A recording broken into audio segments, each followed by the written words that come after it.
дәмі ауызда еритін, бір жасағаннан-ақ өте дәмді болып шығатын медовый торт жасаймыз. Керек заттардың құрамын описаниеге қалдырамын.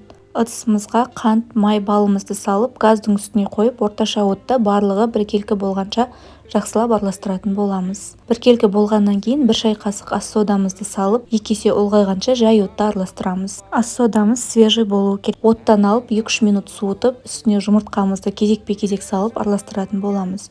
Ұнымызды қосып, бірінші вилкамен, одан кейін қолымызбен қолға жабыспайтын қамыр илейміз. Қамырымызды өзімізге керек бөлшектерге бөліп алып, пергаменттің үстіне қойып, оқтаумен жұқалап жайып шығатын боламыз. Өзіміздің керек формамызды алып, жиегіндегісін кесіп, вилкамен қадап, 180 градус пеште әр көжікті 5-6 минуттан пісіріп аламыз. Креміне қаймақ пен қант ұнтағын жақсылап араластырып қойып қоятын боламыз. Жиегінде қалған қалдықтарын алып, блендермен езіп алып, оны қазір посыпка қылатын боламыз. Көжіктарымыздың арасына кремімізді жағып отырып, барлығын орналастырып шығамыз. Жиегіне жаңағы посыпкамызды әдемілеп қолымызбен, одан кейін қасықтың көмегімен орналастырып шығып, холодильникке 3 сағатқа немесе 1 түнге қойып қоятын боламыз. Холодильниктен шыққаннан кейін бетін кез келгенше сәндеп дастарханға ұсынсаңыздар болады.